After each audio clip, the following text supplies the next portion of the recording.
Hi, and welcome to the next part. Today, and right now, we're talking about the algorithmic part, the recruitment, the grounding, and the display in AI assistive engines in this model here. And Michael, if I understand correctly, this is absolutely your favorite part.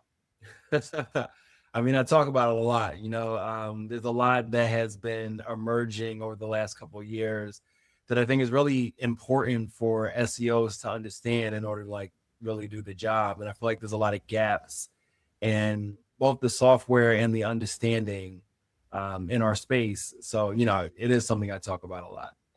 Brilliant. Okay. And last year you talked about, terror, was that the right word, in the skill set that perhaps we're now missing in the industry with what was being doing for search with links and word counting to what's required today.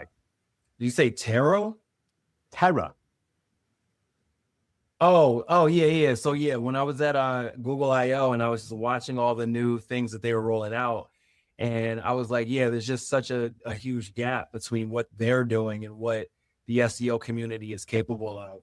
And really it goes back to like the Hummingbird days, right? When they switched to, or when they added a layer of semantic understanding on top of what they were doing from the lexical side, and they've just continued to build on that. And people are still thinking about like word counts and word distributions and so on when things have been semantic for like 14 years at this point. And so all of our tools are still like doing basically BM25 and TF-IDF and saying like, oh, well, you're not using this keyword in your 60 character page title, when things have been beyond that for so long. And they've been this hybrid model for a while as well. And so, when you talk about things like that, there's just no understanding of a lot of the state art for how these systems work. Right. And you talk about relevance engineering. Can you explain that to me? Sure. So relevance engineering is the confluence of AI, information retrieval, content strategy, digital PR, and UX. And I don't say SEO when I mention that, because you can be a great SEO and not really know how anything works, right? Like, things like advanced search operators, regex, 301 redirects and so on, but you don't necessarily know how the systems that you are doing effectively feature engineering for work.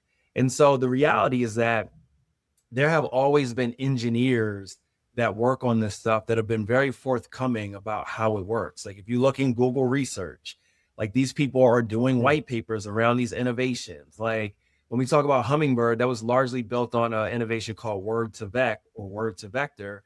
And that was something that everyone in the, IR community knew about, and they all started using it. Whereas in SEO, we're like, oh, we don't know how it works, but like it's all available.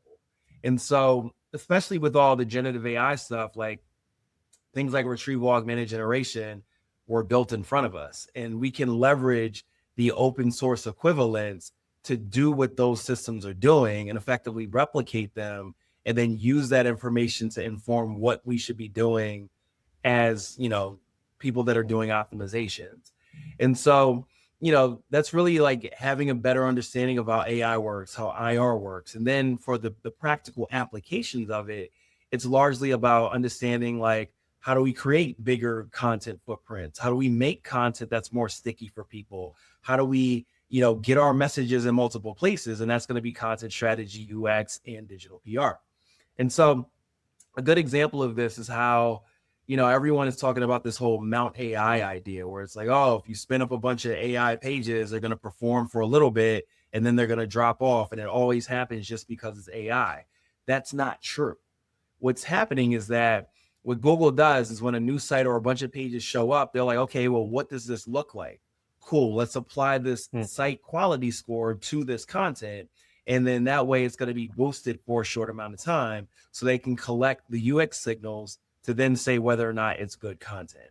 And so the problem is that generative AI content typically yields poor UX signals, poor user signals, because users can tell when it's generative AI content. But if you do better UX around this, then you have those signals going in the better direction and your content continues to perform and you don't see that Mount AI problem. I know that because of the fact that we've done a lot of testing around it. We understand how these systems work. And again, if you're just an SEO, you're not going to have the under the hood understanding of all those things in order to have that hypothesis and then execute on it. Right. So you're saying UX is incredibly important. Absolutely. So focus on that. What kind of things can I do on my own website and indeed on my social media profiles, on other content that's off my website that I control or semi-control? What can I do to improve the UX so that the improvements are reflected in the results that I get in Google? Sure. So we're talking about the offsite stuff. Like, I don't know how much you can do aside from like providing great content in those experiences. Like, you can't control how, Twitter looks or whatever, right? Like, your UX is really like, okay, is the content I'm putting in here something that's going to resonate in this environment? So there's not too much you can do that you're not already doing on that side. As far as your website, it's going to be, just kind of basic UX things. Like, if the user is looking for a specific answer, don't bury it at the bottom, right? Like, make it so it's something that's easy for Google to point them to. Like, they're doing more of that because of passage indexing, where they can say, okay, your answer is exactly right here. And then they have that scroll to text fragment that allows them to drop you there. So if you're answering that question where like the answer is in 3 parts and you got to read 3 different sections of the page, that's not the best way to do it. It's really going to be like, how do I surface this in a way where it's like the clear heading, the clear answer to the question.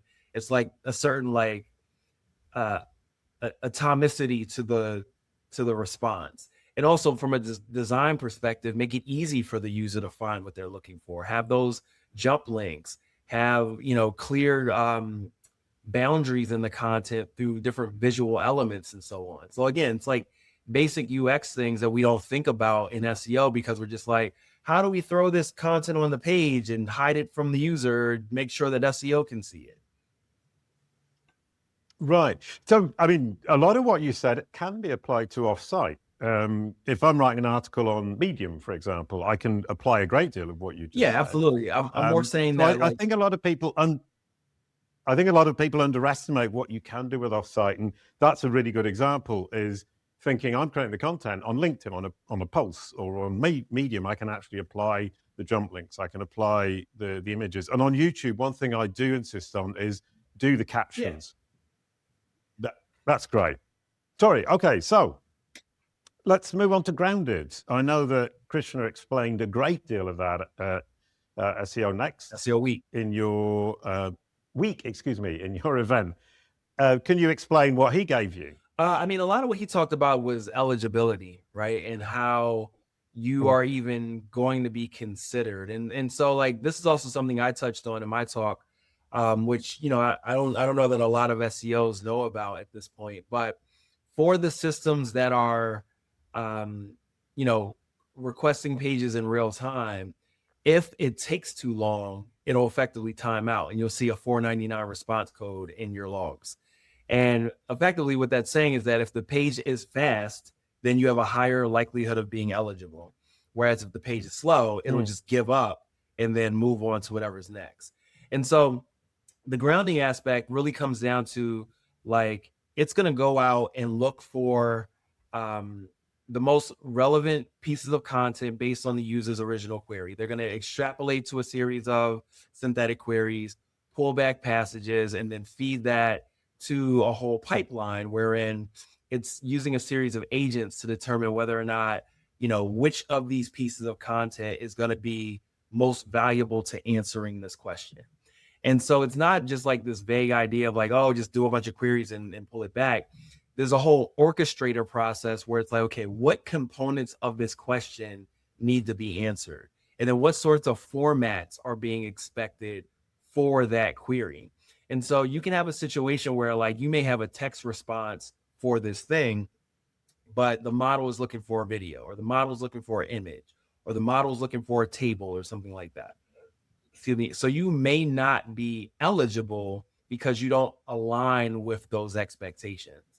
And a lot of the work that we do is at this stage, because this is the place where you truly have control after that, the agents are kind of just making decisions that you don't really impact, aside from whether or not you have the content that aligns with the expectations. Brilliant. Okay, super. And the annotation part, Fabrice Canal explained this to me years and years and years ago, that as the bots index the content, they also annotate it. And I believe Krishna talked about that. Can you work us through your perspective on that? Yeah, I mean, it kind of goes back to like, I mean, one of the things that Krishna talked about is that while both classic search and AI search, even though there's truly no distinction, right? Like all search is AI search, but they're both using the index in a different way, right? Like they're kind of like teasing out different components to it. And so when we talk about annotation, it's like, what is it that we've learned about this content in processing? Like which entities are aligned with it? How does this align from like a personalization perspective? Like what are the things that we can derive about this content and then add to it, so at runtime we can quickly use those features rather than having to like reprocess that content in real time. And so they're mapping a variety of things that they have across their ecosystem. And while something like a ChatGPT isn't using an index, I do believe they're using effectively like a knowledge graph or something like that, so they can map these sorts of annotations to content as they go. So, you know, it really goes back to a lot of the things that I see you talking about as far, or at least historically, around like, you know, entities, knowledge graphs, things like that. And the value of effectively like machine extractability, so they can map that content to the understanding of what they have about the world. Right, super. And you mentioned knowledge graph in there. So the algorithmic trinity, LLM plus search engine plus knowledge graph. I've heard Googlers talk about this as well. I've heard them use the term information for search engine, intelligence for an LLM, and then I've added verification for knowledge graph. What's your perspective on those three engines working in synchronicity? I think that's the word, in AI assistive engines. Yeah, I mean, I think it makes sense, right? Because, you know, what LLMs are good at is like generating information. They're not necessarily good at facts. And so having both the index and the knowledge graph is something that they can like check against before they generate the information makes a lot of sense, right? The knowledge graph is effectively the curated information that they have derived at web scale. And then the, you know, the runtime information is coming from the passages that it's pulling from the grounding process. And so what you want to have is consistency across that, right? Like if something is considered a fact, you want it to be said in the knowledge graph, you want it to be a part of the parametric information in the language model, and then you also want the grounding material to reinforce it. If something is information that's changing, well, then you want a lot of grounding material that says the same thing to then potentially overpower what's being said in the knowledge graph and the parametric information. So yeah, to your point, like you're trying to create consistency and also just enough information to cause an update through recency and authoritativeness when information or data changes. Lovely, super duper. And next, for display, in my approach, I'm talking about the idea of display being the funnel within the engine. And the engine is generating, it's the generative engine creating its own content from yours. To what extent can you control that? To what extent can you build your own funnel into the machines? Yeah, I mean, it depends on the source, right? Because when we're thinking about things like, you know, a system pulling from an MCP or pulling from, you know, a UCP or things like that, those are going to be very powerful signals. Whereas, you know, when it's grounding, it's looking for that consensus across a variety of things.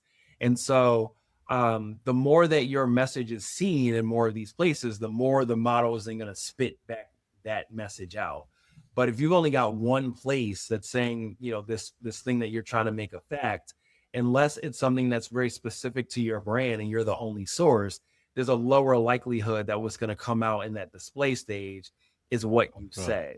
So really what I think about this is largely about like, how do we create as much surface area for the brand around what the brand is trying to say by being in a variety of spaces. It's not just going to be on your website. It's going to be, what are you doing on YouTube? What are you doing on Reddit? What are you doing in your digital PR? What is, being said, or what is it that the systems already think about you, again, from the knowledge graph and for the parametric information. And so that's going to be like, okay, what are we seeing in the common crawl? Like all those sorts of sources. Let's make sure that we have consistency across that. So no matter where it looks, it's going to say what you want it to say. Brilliant. So clear, consistent corroboration across the web around and about your brand. Super. You talk a lot about fan-out queries. I use the term cascading queries, but the idea is the same.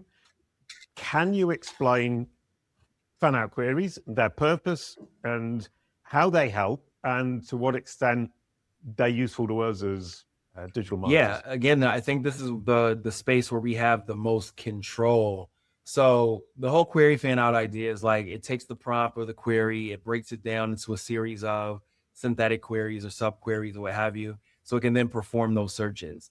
And so the reason why is because, a compound idea that's being asked about in a user's prompt or query, it's difficult to answer that just with like a single search, right? Because you're asking about a variety of things. And so what it's doing is saying like, okay, let's get each of these sub ideas and go collect information about it so that we can then generate that response. And so a lot of the work that we do is, one, discovering what those queries are. And, for any given query or prompt, you can get a different subset of queries every time, because again, it is a probabilistic idea that's happening here. And so what you want to do is like run that multiple times in whatever tooling that you've got. And in fact, I was the first one to build a tool for deriving this by basically using Gemini in the same way that Google does it themselves. And so you can use it that way, where it's effectively asking the model, or you can then look at, what is ranking, or what are in the citations for the response, and then see what those rank for, and then basically reverse engineer what the fan out queries might have been. Third way that we do it is by, performing a query on the Gemini API with grounding active, and then see what queries that it generates. But the whole point is you want to run that a few times and then see what the consistent queries are, and then use that to inform what content you need to be creating or otherwise optimizing. Super. And for what I'm calling the one moment, the WON, not the ONE moment, which is the click. I mean, the search gives an imperfect click. The user chooses from the 10 links. Assistive engines give the perfect click, where the user is given one, maybe two choices, and the agents give an agentic click where the agent is acting. So from your perspective at iPullRank, what does that look like, and what are brands getting wrong with their balance of optimizing or preparing for those three different scenarios? Yeah, I think for the most part, our work is driving the visibility, because, the expectation of a lot of click through isn't really what people are coming to us for. Like, yes, it happens, we measure it and so on, but we're more treating these as branding channels. Like, how do we get more visibility? How do we make sure that what's being said is accurate? So I haven't really thought about it through the frame of what you're giving me right now, but I'll consider it kind of in real time. I do think that for many brands, that expectation around kind of referral traffic and its performance is very high, because so much of what we talk about is that it's driving more qualified traffic. It's only users that have done some research and are ready to take action that are clicking through. So I think that is considered the ideal outcome for most people. Then you've got people that are like, okay, well, I just want to be there, and I want to be in front of those folks and considered, right? And so that is kind of, what you're saying, where it's like, okay, you're presented, but no one's clicking on you. And then there's the agentic aspect, which I think is the long-term future that we need to think about, because I believe that we're seeing kind of the death of the open web. Like, we are not going to go back to a world where own media properties are getting a ton of traffic. Instead, what we're going to go to is like, everyone has these different agents or apps or whatever. It could be a ChatGPT, it could be some app that doesn't currently exist, that proactively is going out to the web and getting things for you, bringing that content back, remixing it in a variety of ways, just like a notebook LM, where it's like, maybe I don't want to read your blog post. Maybe I want it as a podcast. Maybe I don't want to, hear your podcast. I want to see it as a video or whatever. Like, the future of media, and I'm calling it machine media, like, rather than social media or whatever, is this idea that you're not going to go to the source. The source is going to come to you in the way that you want. So I think that is the future that we really need to consider, because traffic is not going to be the thing in the future. Brilliant. That's a great way to end it. Thank you so much, Michael. That was great. See everybody in the next session.